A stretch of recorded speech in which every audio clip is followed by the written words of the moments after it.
Saya maka tidak bayangkan kalau seandainya kemudian oksigen dikelola oleh Pertamina, jangan-jangan dioplos dengan karbon dioksida. Komisi 6 DPR sindir Pertamina soal Pertamax oplosan. Kalau oksigen dikelola, jangan-jangan dioplos. Kasus dugaan Pertamax oplosan yang mencuat baru-baru ini membuat anggota Komisi 6 DPR fraksi PDIP, Mufti Anam, melontarkan sindiran tajam terhadap PT Pertamina, Persero. Dalam rapat dengar pendapat, RDP, dengan jajaran Direksi Pertamina pada Selasa, 11 Maret 2025, Mufti menanyakan soal pertanggungjawaban perusahaan pelat merah itu terhadap kerugian yang ditanggung konsumen akibat praktik bahan bakar oplosan tersebut. Di tengah bulan suci Ramadan, hari ini seluruh rakyat marah, Pak. Marah besar. Bahkan kami punya saudara, Pak, setiap hari, setiap ketemu kami selalu mengungkapkan kemarahannya. Mereka kecewa begitu mendalam terhadap Pertamina karena mereka merasa tertipu bertahun-tahun selama ini, Pak. Seperti yang telah kami sampaikan di awal bulan Desember yang lalu tentang kualitas BBM Pertamina yang dipertanyakan oleh banyak masyarakat kami, hari ini kekhawatiran kami di tahun lalu, Pak, bom waktu itu benar-benar meledak, Pak. Maka pada kesempatan hari ini, pada RDP kali ini, jujur saja, Pak, kami sedikit kecewa. Kami tunggu-tunggu dari tadi paparan soal terupdate Pertamax oplosan, tapi tidak ada sebait kata pun yang menjelaskan soal itu di kesempatan pagi hari ini. Padahal kami menunggu-nunggu rapat ini dari berminggu-minggu yang lalu. Sampai kami coba ingatkan di grup Komisi 6 dan sebagainya. Dan alhamdulillah hari ini terlaksana. Tapi juga tidak bisa mengurangi kegundahan kami dan masyarakat kami, Pak. Maka harapan kami korupsi yang sudah ditangani oleh kejaksaan, yaitu Pertamax oplosan yang katanya sudah merugikan negara lebih dari 1.000 triliun rupiah ini, Pak. Dan juga bahkan yang kemarin yang terupdate, ditemukan juga adanya kontrak oplosan antara Pertamina dengan pihak swasta yang sudah berjalan sejak tahun 2017. Maka saya berharap ada penjelasan sejelas-jelasnya, Pak, nanti di akhir sesi ini, Pak. Karena jika benar, maka ini adalah orkestrasi kejahatan totalitas yang masif dan terstruktur, Pak. Dari hulu ke hilir yang sudah terjadi bertahun-tahun. Ini di mata kami bukan hanya sekedar korupsi yang merugikan negara, Pak. Tapi ini adalah korupsi yang merugikan, menyakiti dan mengkhianati rakyat kita, Pak. Bahkan tadi malam, Pak Simon, ketika kami mau tidur, Pak, kami mendengar satu berita yang di-share oleh kawan kami di grup Komisi 6, Pak. Menangis hati kami, Pak. Sama tahu di grup itu apa, Pak? Pernyataan dari Kejaksaan Agung bahwa mereka menemukan grup WA yang judul grupnya adalah orang-orang senang. Na'udzubillah min syarri dzalik, Pak. Jadi ternyata mereka melakukan selama ini dengan kesadaran, Pak. Dengan menari-nari di atas penderitaan rakyat, merampok bukan hanya dari negara tapi juga dari rakyat kami, Pak. Kemudian Pak Dirut, baru-baru ini Menteri SDM mengatakan akan membangun kilang minyak yang dibiayai oleh Danantara dengan biaya mencapai 500 triliun rupiah. Lah jadi selama ini Pertamina tidak punya kilang baru, Pak. Padahal ketika 2019 yang lalu kami duduk di sini, ketika di situ di tempat Bapak ada namanya Bu Nike, saat itu menyampaikan bahwa RDMP Balikpapan maksimal tahun itu akan selesai, tapi nyatanya ternyata kami baru tahu sampai tahun 2025 itu tidak tuntas juga, Pak.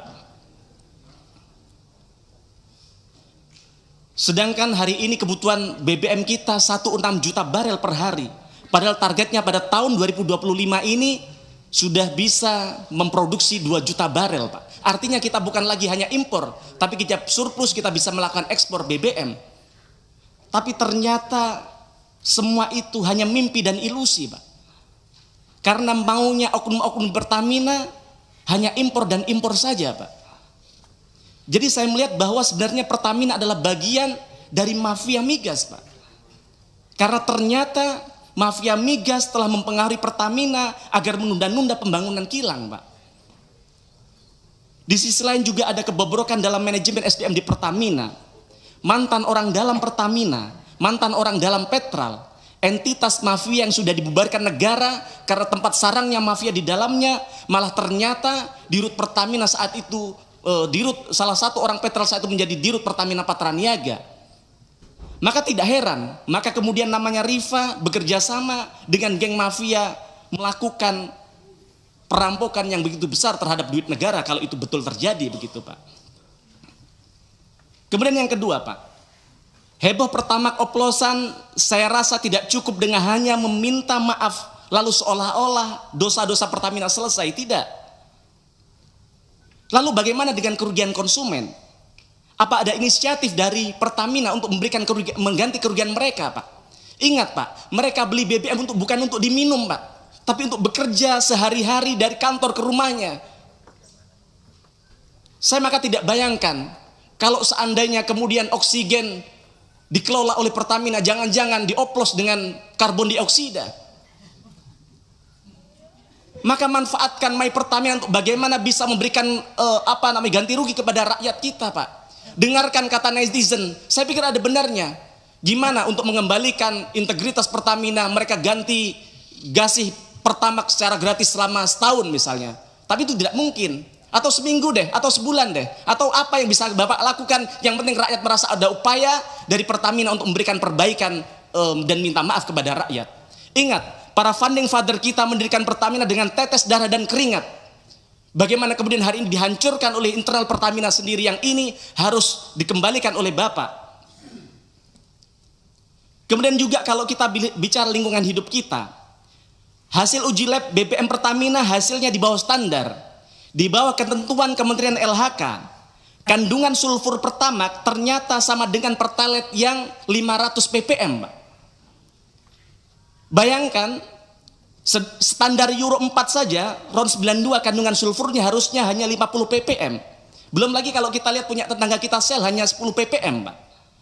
Maka bobroknya Pertamina dari segala sisi ini, Pak. Dari SDM, teknologi, produk, dan sebagainya, ini sangat merugikan berbagai sektor. Maka reformasi inside outside adalah urgent dan wajib untuk segera dilakukan. Kemudian yang ketiga, Pak. Jika menilik betapa besarnya gaji yang diperoleh jajaran direksi Pertamina, lebih dari 1 miliar per bulan, setara dengan gaji dirut Coca-Cola, Pak. Bahkan kami cek setara dengan gaji CEO Google, yang merupakan perusahaan global dengan valuasi dan market yang memang mendunia. Bahkan itu kalau ditambah dengan tantiem, dividen, kemudian kompensasi finansial lainnya, maka THP yang diberikan kepada direksi Pertamina 4 miliar per bulan, jauh lebih besar daripada gaji Presiden Republik Indonesia, bahkan jauh lebih besar dari gaji Presiden Amerika Serikat Donald Trump, Pak. Ini amat sangat terlalu luar biasa. Maka seharusnya dengan angka sefantastis itu, direksi wajib bisa memberikan pelayanan terbaik, wajib bisa menghadirkan BBM berkualitas, wajib bisa memberikan BBM yang terjangkau untuk semua lapisan masyarakat, bahkan bisa membuat profit yang impactful bagi negara harusnya. Tapi nyatanya apa? Malah merugikan negara dan melukai rakyat kita hari ini. Bahkan kalau kita lihat di laporan keuangan anak usaha Pertamina, yaitu Pertamina Patraniaga, kompensasi bagi manajemen kunci termasuk direksi dan komisaris mencapai 19,1 juta US dollar atau setara dengan 312 miliar. Bayangkan, duit sebanyak itu kalau dipakai untuk MBG misalnya, bisa memberikan makan kepada 31 juta anak kita, Pak. Atau kalau itu diberikan kepada para guru P3K, para CPNS kita yang diprank oleh negara hari ini, maka itu bisa mensejahterakan mereka sampai nunggu mereka menjadi PNS, Pak. Bukan bermaksud bagaimana, hanya mereminder, Pak. With great power comes great responsibility. Maka evaluasi manajemen beserta remunerasinya di BUMN ini sangat-sangat urgent untuk segera dilakukan.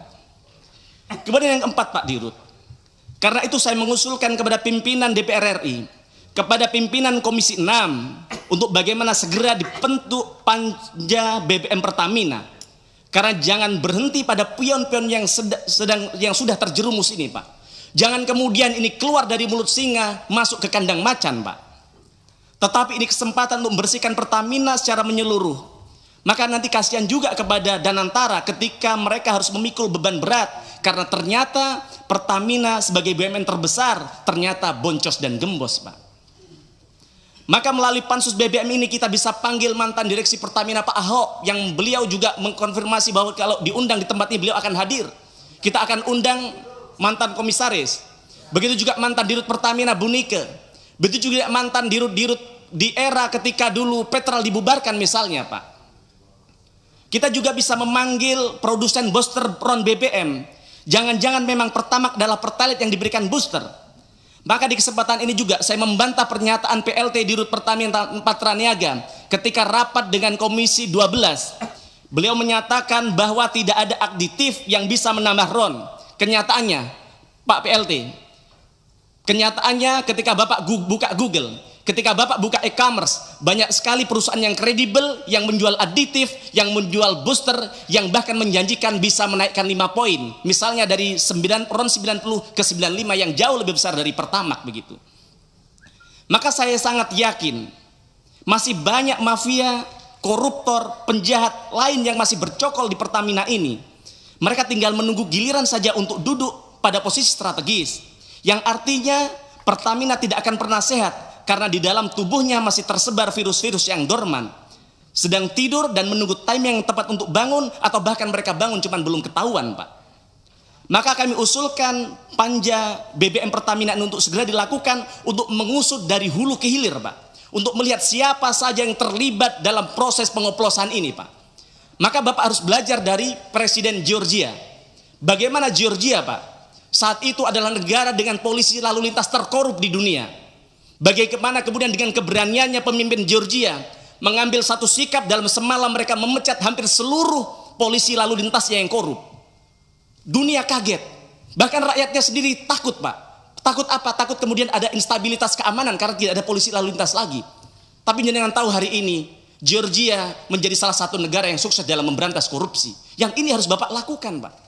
Mohon maaf, mohon izin tanpa mengurangi rasa hormat saya kepada Bapak. Di samping Bapak, Pak Alfian, beliau mantan Dirut Pertamina Patraniaga.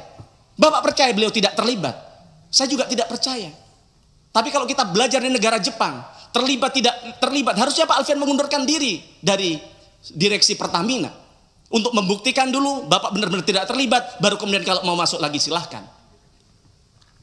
Kemudian, Pak, untuk menyelamatkan nama besar dan bertahap mengembalikan kepercayaan publik, setidaknya saya mengusulkan 2 hal, Pak.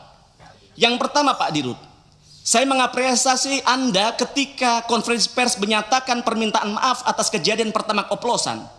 Tapi saya kira itu tidak cukup, Pak. Belum menunjukkan ketulusan hati Pertamina. Ini masih sekedar lip service semata, Pak. Jika memang Pertamina benar-benar minta maaf, maka harus melakukan taubatan nasuha. Harus menunjukkan bagaimana seluruh insan Pertamina itu tidak hanya meminta maaf secara lisan, tapi juga dari gestur, dari perbuatan, dan dari pelayanan yang dilakukan.